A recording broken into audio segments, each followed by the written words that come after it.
We are running the bonus on health and shield when an elimination happens, so a little more aggressive gameplay, not necessarily a bad idea, Jack. Yep. You still, in a skirmish event like this, even the first game when everything's kind of still up in the air, you don't want to play overly aggressive, but it does give players the opportunity when they feel they have a shield or HP advantage.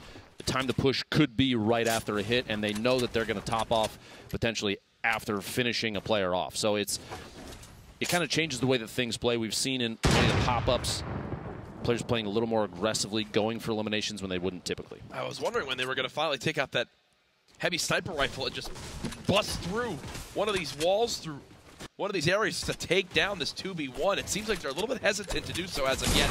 Again, in these tournament environments, changes a little bit of how people play. There, they finally do get a tag on the player just on the other side. Shots coming on in, and there goes Zizek as he goes down to the hands of Ziff.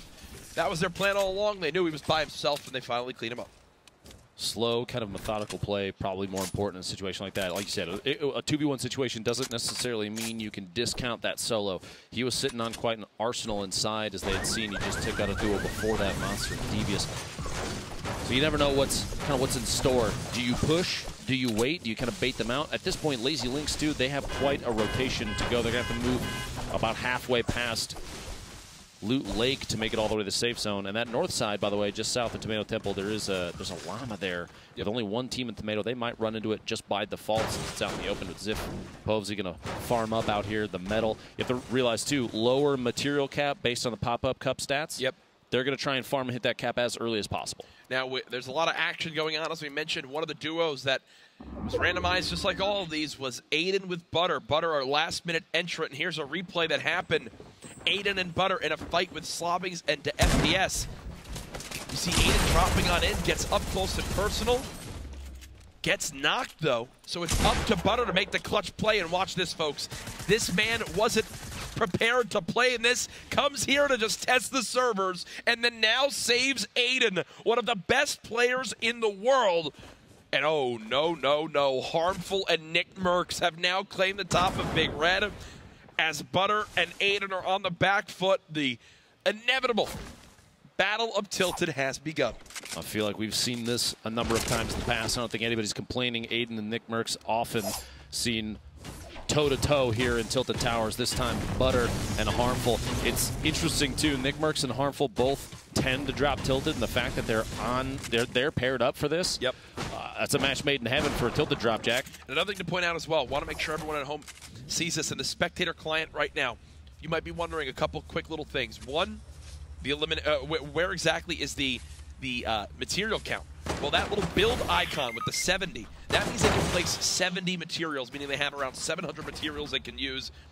Butter with a ton to his name, but here comes the fight. Aiden gets knocked. It's Harmful and Nick Merckx pushing on in. This looks like it could spell disaster for this duo. Aiden has been eliminated.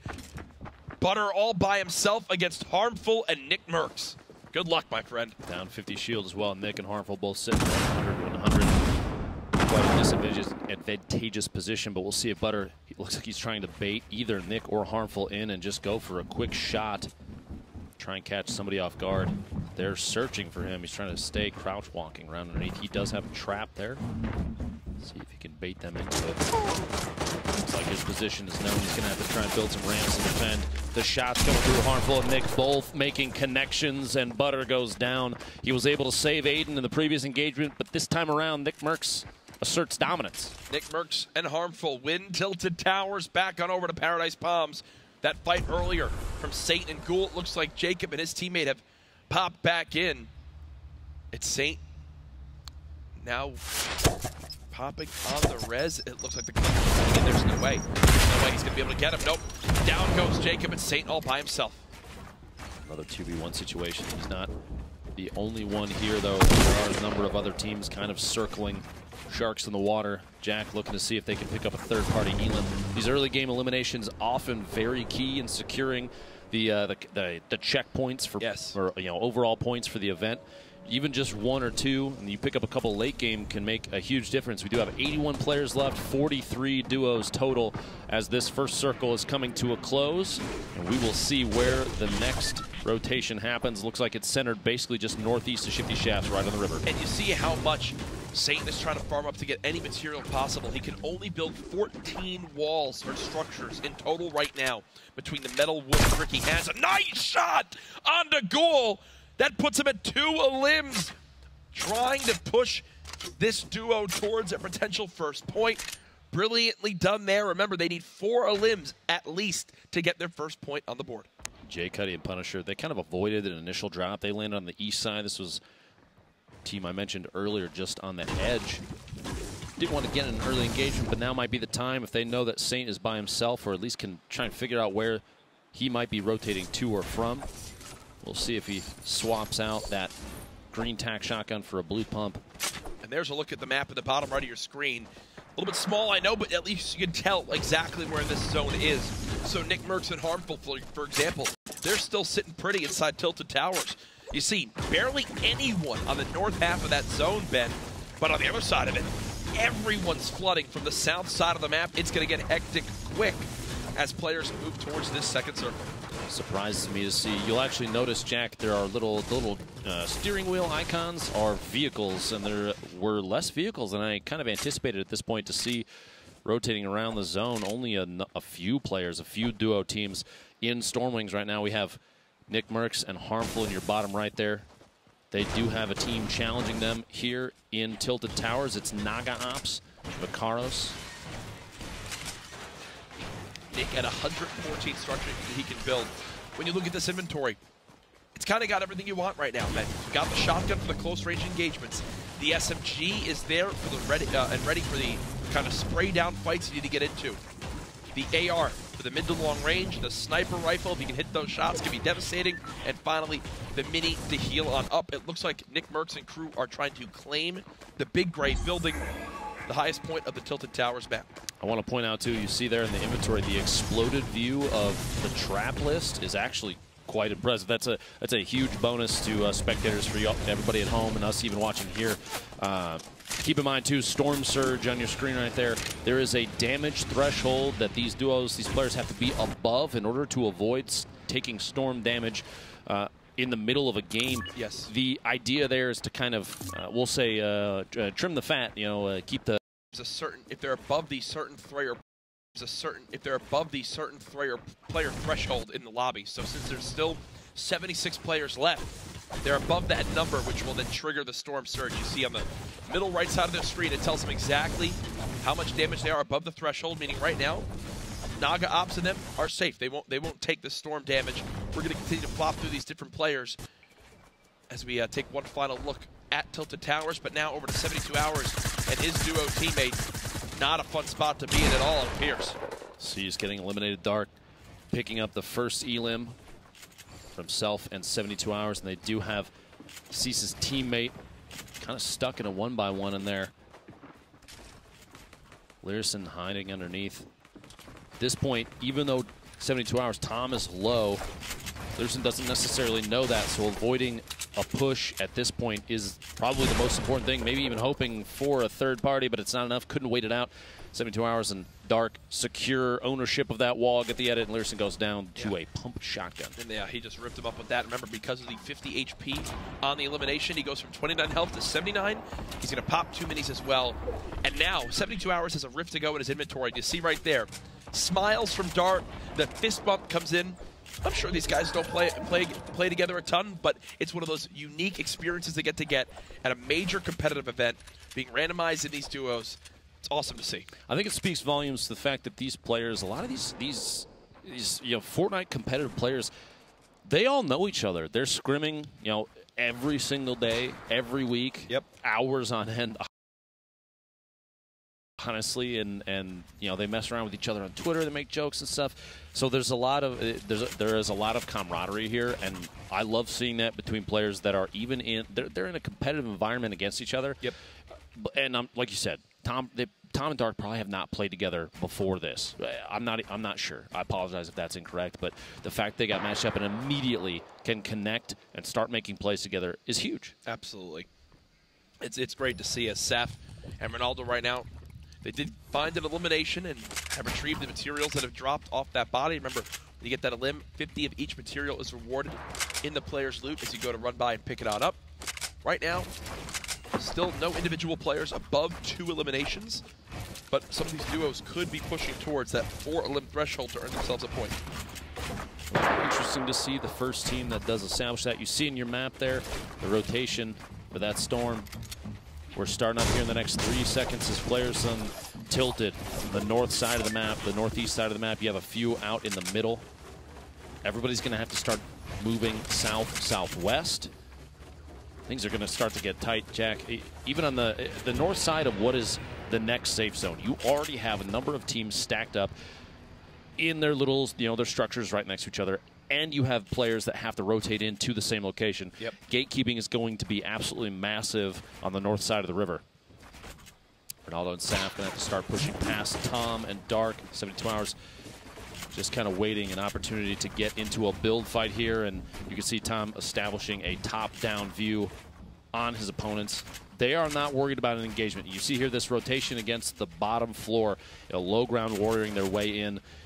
They don't want to get in the fight. They don't want to have to push anybody at this point. They are more worried about the safe zone, storm damage, and putting themselves in a much better position. Actually moving ahead of 72 hours and Dark, potentially the best play possible because they put themselves in a gatekeeping position. They're not even in the safe zone yet, but they get the opportunity to take shots because they took the chance to move straight past, just build those structures right above them, tunnel their way in and get inside. This is such an awkward area to have to push on through. You see the clingers already coming into play from Schmecht and his duo.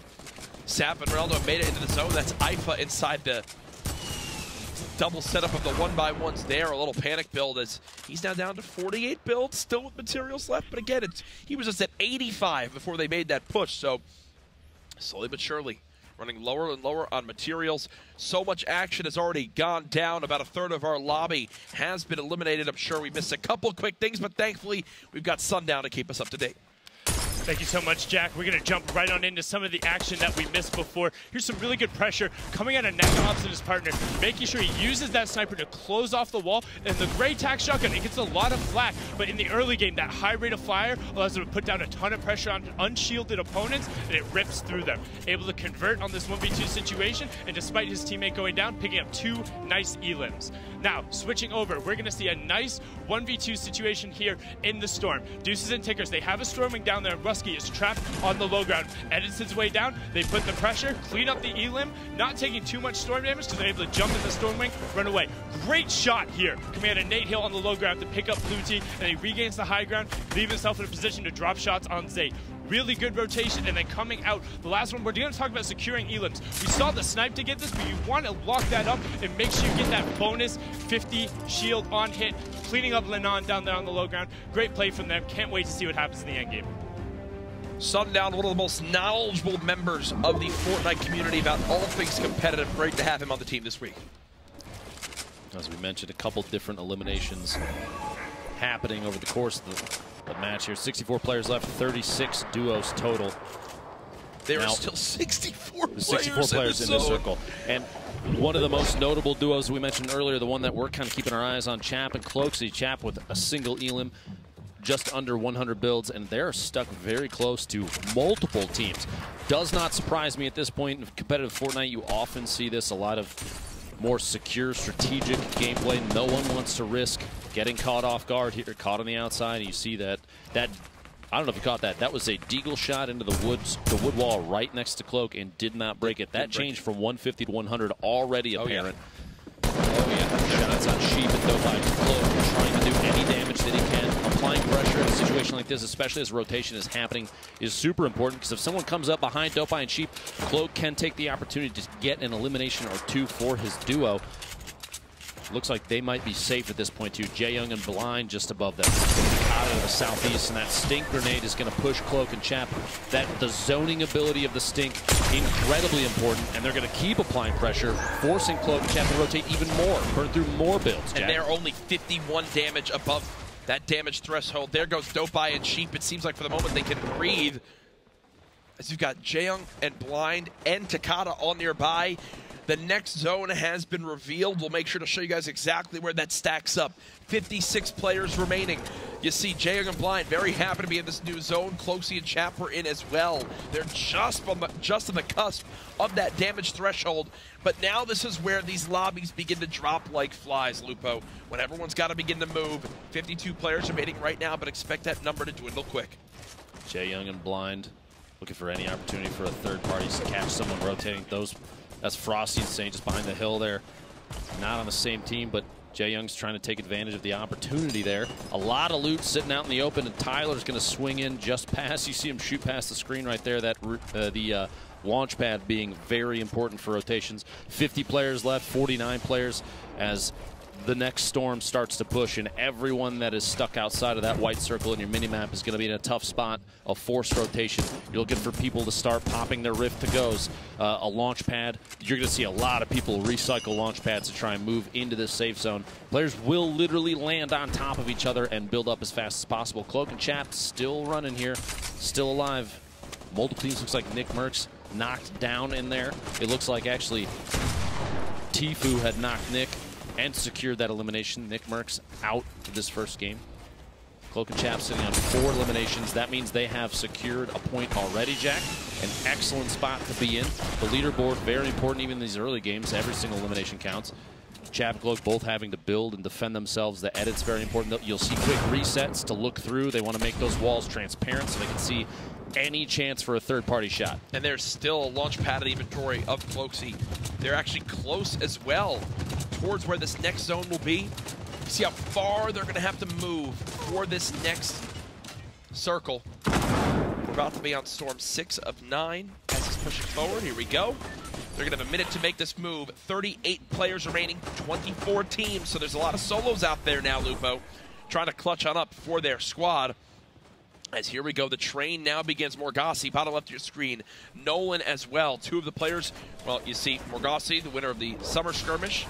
You got Nolan, the winner of the winter skirmish. Still both in this lobby.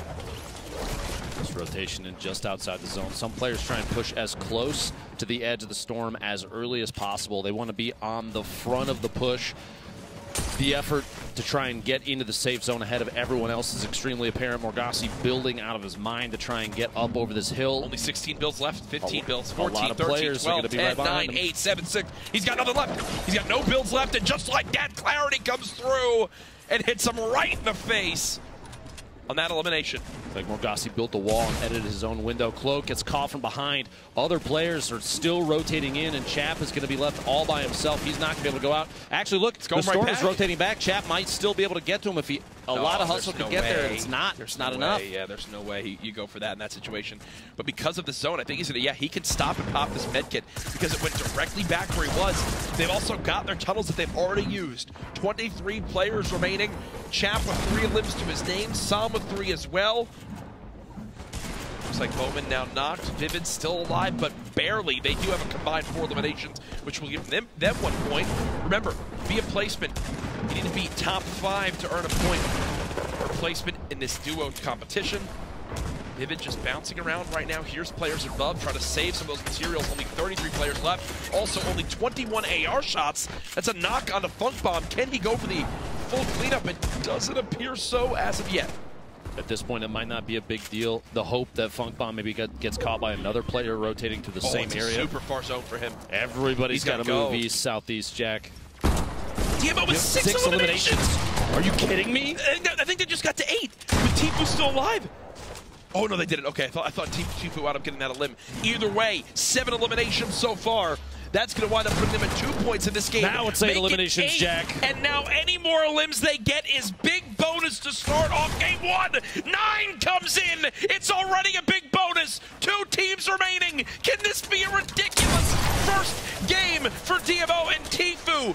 They could go for max points, plus the big bonus. Tfue popping some shields. They've got to continue to move. They're playing the low ground.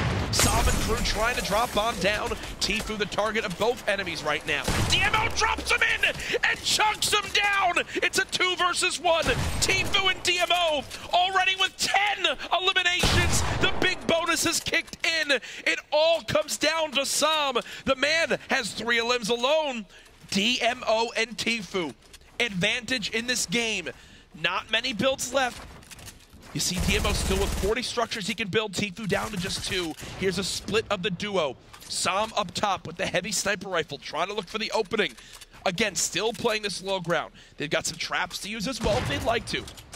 This is just game 1. Sam charging on in. DMO and Tfue trying to break through these walls. Sam still on the high ground. Sam now weak, and there he goes!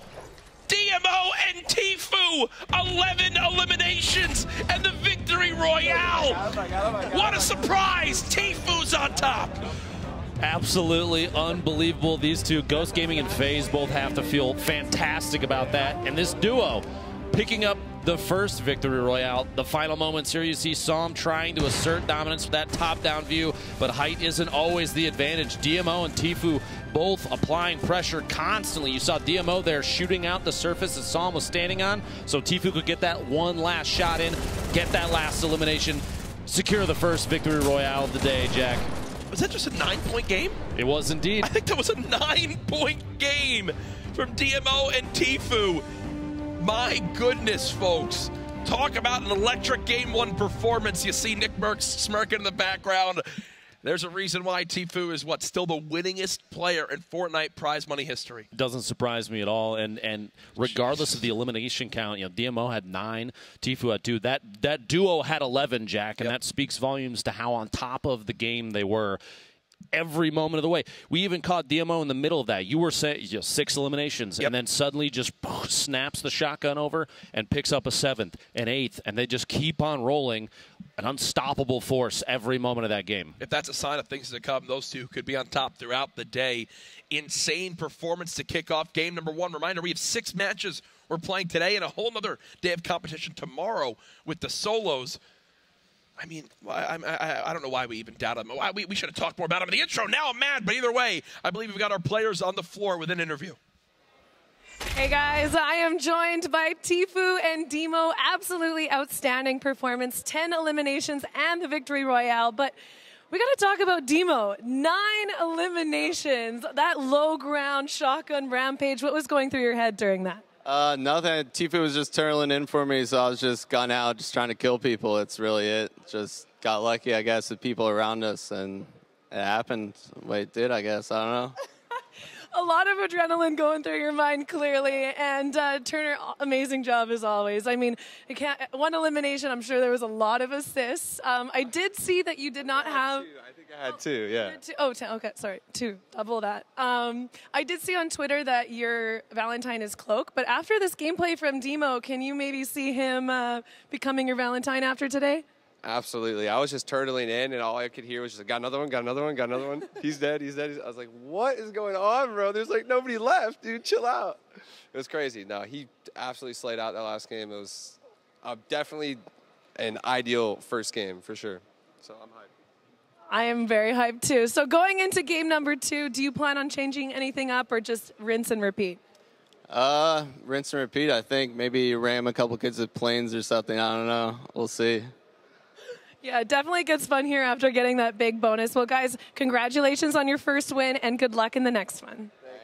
You know, it's got to be quite the surreal feeling to hear from Tfue that he couldn't believe how insane you were doing when many regard him as arguably the best player in the world. I hate to say it, but maybe a TwitchCon flashback for Tfue. No, I'm not saying. I'm just saying. I believe we have some stats actually for them for that game that I'd love to take a look at here. Total damage dealt 1,422. They took almost as much, 1,135, 7 shotgun eliminations of the total 11. That 7 means a lot, Jack. That means that they were on top of their opponents for a majority of the fights. Yep. And that doesn't surprise me. A lot of competitive Fortnite comes down to those close-range fights because building at this level they excel. In a level that not a lot of players can kind of match. You see them building extremely fast, branching when the storm is moving, and the awareness that's required. We did see some players get caught off guard by a player rotating in the storm from behind. And actually, to talk about those specific plays, I like to throw it over to Sundown, the analyst. Thank you so much, Lupa. We're going to catch you up on some of the action you might have missed and break down some of these clutch plays. First, we're going to open up with a pair of close-quarter combat plays from one of our favorites, Chap. We're going to see how he's able to execute in this position when under pressure. Notice how the stink grenades are right on top of him, forcing him to move over and over.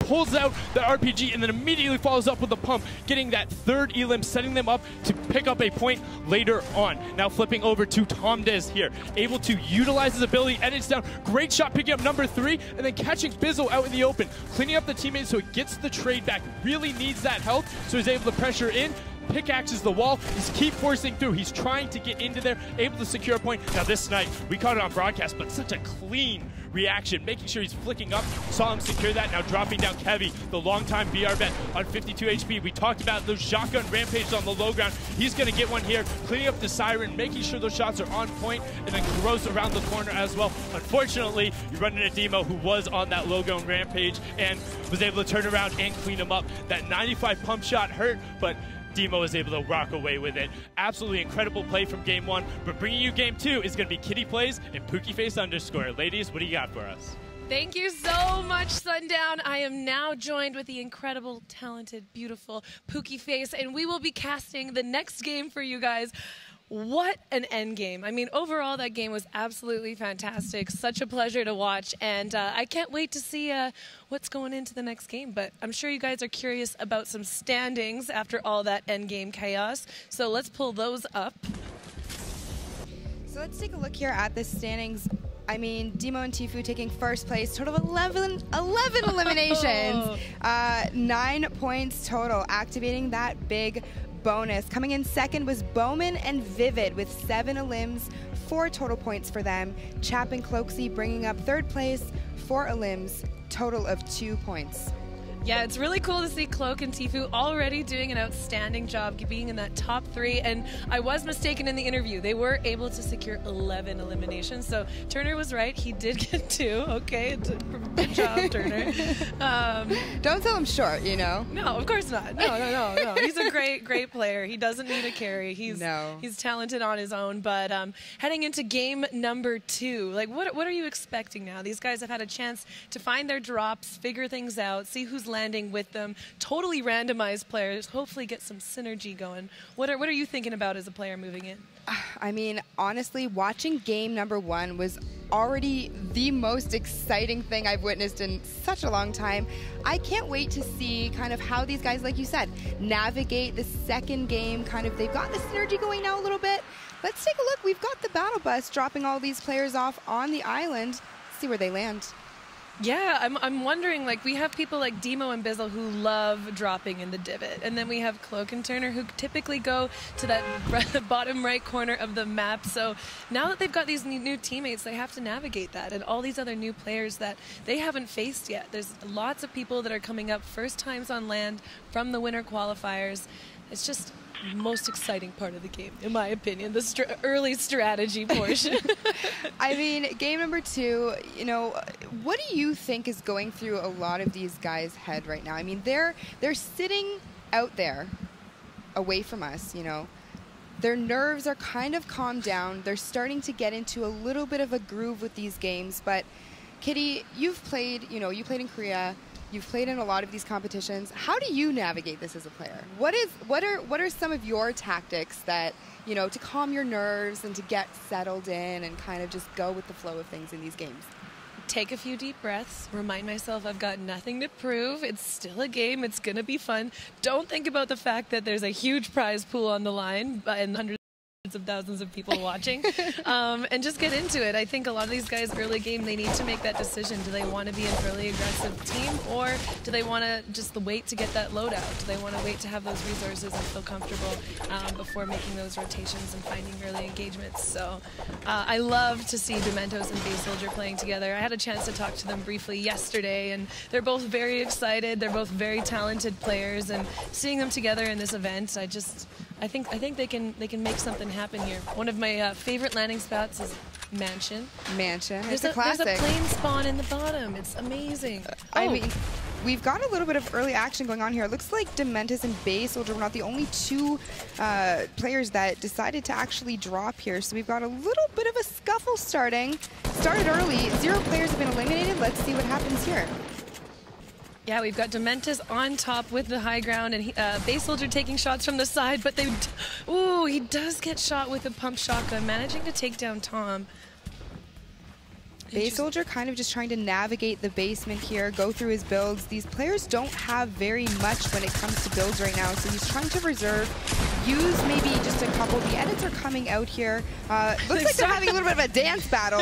Clingers are back in the game, however, so he will use those to break down Mateus's metal. He is very low on mats, so he is looking to kind of come back and disengage. But let's just take a look and see how Base Soldier navigates the rest of this fight. He looks like he's trying to pull a little bit of a flank on him, make the walls his own so that he will be able to easily edit. But it looks as though his other soldier, Dementis, does have eyes right now on Mateus. So they're tracking him through this basement, all the while just getting down, boogieing and discoing the whole time. My goodness. Yeah, having this music in the background, it's definitely a difficult area to fight in because you don't have the same footstep audio that you typically would in quieter areas of the map. But it looks like they are unable to locate him quite yet. I'm surprised that they do opt to join up together, and he's gone. He's gone. Where did Pookie? Where? Mateus said, "Listen, guys." He went down, and you know that plane spawn I was talking about earlier. He found the plane, and he headed over to this nice little turtle structure to get some loot. And those two are still searching him over that in-game music audio. I don't think they heard him. I don't think they didn't hear either. The plane. Not at all. Wow. Here we are in Tilted. We see Slobbings and Da FPS. Talked to Slobbings a little bit yesterday. Did you know that man is an incredible singer? I did not know that. He is so good. Did he sing for you? He did. He sang me "Fly Me to the Moon." Whoa. Yes. How did I miss this? So not only does he love going tilted and is an incredible fragger, he also has an incredible voice. He's great. Look at him there. Well, keep that in mind, ladies, okay? Let's take a look over at Dayamak and see what he is up to. He's got his partner here, Kevy. Over Retail Row. Yeah. South of Retail there. Down by the plateau, which is one of my favorite areas to snipe from. Good high ground, good vision into Retail. They're looking to possibly engage and clean up here any early fights. It doesn't look like there's been very many. We still have 96 players alive at this point, Kitty. Yeah, that is absolutely insane, considering there's only a certain amount of points of interest on this map. Having your duo partner, you're bound to run into people, and only having 4 players eliminated, it definitely looks like these guys are taking more of a passive role. Maybe after game 1, they've realized how important it is to get those placement points, not playing as aggressive. We did see Demo and Tifu take advantage of that big bonus, but the rest of the group wasn't able to do that, so definitely focused more on placement, positioning, getting that loadout that you're comfortable with, and then moving into the next zone. Now, the players have been here for a couple of days. We've been fortunate enough to talk with them and kind of talk strategy with them a little bit. And, you know, I think the general consensus yesterday, or what I was getting a feel for, and you can definitely correct me here if I'm wrong, but a lot of the players said that they were going to, like you said, take a more passive approach, try and get to the end game, and then just third party quite a bit to rack up those kills, get those eliminations, and get their points that way. And I think, honestly, that's the general consensus at this point. Yeah, definitely with these guys. Those late game engagements are super, super important and do really help get those eliminations. But we do have these guys maybe looking to get an engagement on the east side of the divot. They're hurtling up against these natural resources. One of my favorite things in this game are things like the rocks, so things that you don't have to build, where you're not going to give clue to the other people that you're there.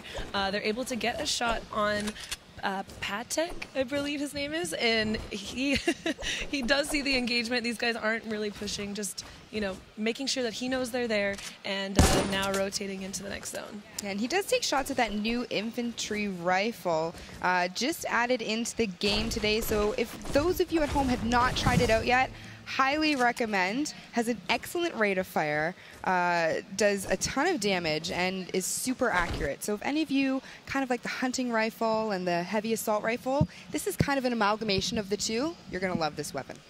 Yeah, I haven't had a chance to use it yet, but I've seen a lot of the players choosing to pick it up over other weapons, which is great to see. I love when they add a new weapon in the game, and it's something that the pro players are immediately picking up and taking advantage of. Certainly, and we see Patek here and his partner kind of just rotating. They did have to kind of make their way into the zone. Next zone is coming to a close in 33 seconds, so you know where they're kind of at right now. They may start to get into a couple of engagements here just based off of the rotations from the other players coming into the zone and trying to get into the circle. They did take a couple of shots, but they are going to head up to the diner here where they are going to be met by another duo. Tendons and his partner are there, and I know they know that each other is there, so we'll have to take a peek back later and see what's going on. But right now we have JDW, Ronin, Germ, and Aegis kind of at a turtle war. We're going to have to take a peek in their little shell here and see what they've got going on. Oh, wow. I think JDW just went down to a third party there. Ronin and Aegis choosing to probably take down these walls. Oh, yeah, you see the shots coming in right now. We do have third-party shots coming in. So this is going to be interesting here. Not something you want to happen. When you're so focused on the audio in your Turtle War, you do not notice that third party that comes in. The wall could have gotten shot out behind you, and before you know it, you're down, which is what I think happened to these two. And now taking advantage of those stink grenades, unfortunately, just in time with those explosions, he gets the revive. The revive, the resurrection, the revive. But we are going to see a lot of third-party shots coming in here. Frosty is down and is trying to crawl away. I think he's afraid of getting hit with one of those stink bombs, it looks. I mean, those will take you out very quickly if you are down. 5 damage per tick. So you know what? You got to be very careful and very mindful of where they're coming from. Kind of excuse yourself from the situation, if you will, and crawl over to safety so you can get revived by your teammate. We have JDW here trying to get into a little bit of a build battle and take out some walls, make them his own so that he can edit and effectively use the shotgun to get some damage out on Aegis. Aegis does drop down, however, and does look like he is going to be starting to turtle. So there's a lot of edits going on, a lot of building, not too many shots being taken. These players are still kind of getting a feel for each other. It is only match 2 for those of you that are joining us from at home.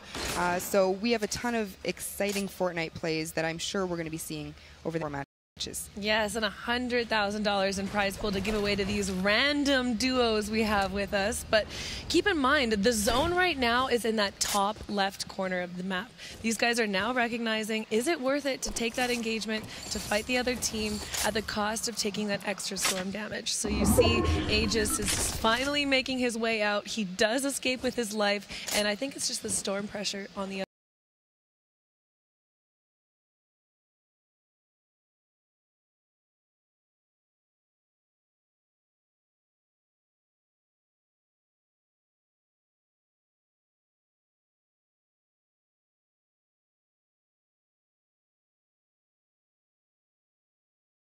The other team that causes them to rotate so early. And you can see there, Aegis' stats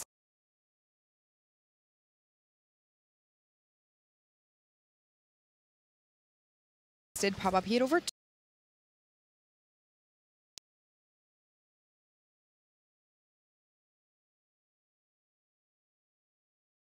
we see these guys getting advantage of the mountain, taking that high ground near the center of the circle and using those resources to build their little 1x1s and hopefully take some advantage of shots on these players as they rotate in. Yeah, we did get a look over there.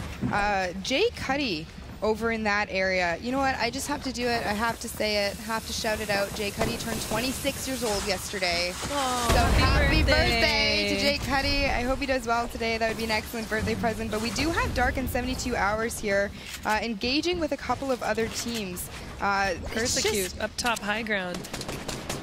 We did see Dark in 72 Hours take advantage of fights like these in this last game, and now they're looking to do the same. Dark taking shots, taken out by Persecute. Now it's up to 72 Hours to take advantage. He is in a 1v2 situation. Do you see that at the bottom right corner, there's another player that looks like they're pushing in. Oh, using the heavy sniper, taking out the wall, and pump shotgun to the face is going to put him back in the lobby. But Persecute and Zykick taking advantage of those two and the way that they were split to get those eliminations. Now we do see Tfue and Demo up on that mountain there, just kind of assessing everything. We have Zayt down here using the SMG to try to break through his opponent's structures so that he can, you know, just utilize the potential RPG, shoot the RPG through the window. This Zayt has a ton of weapons in his inventory right now that are excellent for breaking through structures and walls very, very quickly. So we're going to have to see how this kind of develops. We have a lot of players in this area all trying to get to the ultimate high ground that Demo and Tfue, they've already claimed that real estate. Those guys are relaxing till the end game where hopefully Demo is able to perform the way he did in the last game. And you see Zayt and Blue T taking advantage of that split fire. They've positioned themselves a little bit separated so they're able to shoot at different walls while their opponents were trying to get those heals off. Does cause them to maybe get a little bit more confused, not be able to put those walls up right away and get tags on them. But they do now make the rotation to the other side of the mountain, maintaining that high ground and just perch up on the side here. We still have 37 teams alive, 69 players in total. This mountain is going to end up being a very hot spot, I think, for these guys. You can see that Junk Junction is still in indeed, but there's really no one in there. All of these players kind of gravitating towards the high zone. Butter. I see Butter is still alive. His partner, and Aiden. Butter's story is really interesting. He was with us, helping us practice a few of the things, and now he is in the skirmish, hoping to do his teammate Aiden proud. Already knocked, but he's able to make it into the, well, make it this far in the match now, looking to get into the zone. He does have other opponents around him. Looks like two of them are fighting in the zone right now. Just got a knock on him. Oh! Butter does take a lot of shots here. He's trying to determine where the shots are coming from. Unfortunately, was not able to. That was Bowman coming through the storm and taking out Butter. That's unfortunate. But in case you guys are just joining us, we are here at this secret skirmish at an undisclosed secret location. Game number 2 of duos. We had Tfue and Demo take game number 1 with a total of 11 eliminations. Can't wait to see how they fare in this game. But we're looking at Nick Merckx here. Nick Merckx is arguably, Kitty, and I know you're going to agree with this, one of the best controller players in this lobby. He's so just methodical with his shots, and not only is he very mechanically gifted, but he makes excellent rotations and excellent decisions. So him and his partner, Harmful, I think are going to fare very well today in this duos tournament. We have Dakota kind of sneaking up a little bit on him here. But this is, I think, at this point, just going to be, you know, a little bit of a turtle war again. A little bit of a south standoff. They do have that rift secured. They are camping it, waiting for the next zone to pop, and now they need to make a decision. When are they going to use that? Are they going to take this time? Oh, and it looks like soon, because the other team above them decides to use it and make the decision for them, and now they're taking the rift and probably looking to take that best position advantage. Where do they want it? Do they want original high ground? Do they want to make their own builds, or do they want to take advantage of another team that's already built and build on top of them? And you see Harmful pushing up to the base of this build with Blind, who we saw who did excellent at the Ninja Vegas event, and build their structure. Now they're going to look to take some shots on the enemy teams pushing into the zone. Yeah, and you know what, while we're sitting here kind of waiting for everyone to get into the next circle, why don't we talk to Cypher about some of the mid-game highlights that we've seen so far? Absolutely, guys. We got some early action with Ziff and Pavzi in a 2v2 in Lazy Link. Ziff takes out Devious, and Pavzi is holding the high ground right here on top of Monster. They both pressure him from different angles, and they get these first 2 elims to start off round 2 of the secret skirmish. Great play and great positioning from both these players. Over here, we have Sheep in a 1v2 situation. Pump shotgun shot. Very amazing play from Sheep. 1v2 against 2 of the best players in the world. Guys, let's kick it back to the casters to continue game 2. Yeah, and there we have Sheep in Junction, still alive. He does not have a teammate, but that didn't seem to matter in that last engagement, so it's going to be interesting to see what strategy he decides to take moving forward. Yeah, Sheep is looking very, very confident. We were, like I said, talking to some of the players yesterday. Sheep comes into these LAN settings, and he's very calculated, clinical. He doesn't let things get to him too much. So having Dopai kind of out of this match, I don't really think it's going to affect him very much at all. No, not at all. And right away we see 51 players still remaining. It looks like they're building a new Tilted Towers here in Junction, and looks like out exactly the same way. Make sure you're getting those great rotations, and you have no one to watch your back, but these guys know how to build. They're very, very talented solo players, so he's just going to make sure that he gets in his zone, he feels comfortable, and he relaxes. There's no pressure on him to fight. He really wants to be getting those placement points and taking advantage of that. So you'll see him just here turtle up, take advantage of the chaos of the 47 players that are left in this 5th zone. And yeah, I think he's just looking to make a little bit of noise now, get those edits, and just make sure that he knows who is where and not put himself in a bad situation. Yeah, definitely. Now we can see here shots are starting to just fly around the map. Things are going to start getting way more chaotic as the next circle closes in. Here we go. This is it. This is the moment. This is what all of these players are in scrims doing every night, training for this exact moment. We have Kayuzi there, Vide. We've got Mateus hunkered down in a structure as well. Psychic, Persecute, also in a metal structure. Everyone kind of just wanting to take shots, but you don't want to draw too much attention to yourself at this point. But Bizzle and Triggy utilizing, like you said, that rift to go to gain high ground on all of these players, and they still have a launch pad on top of that. So mobility going into these end circles.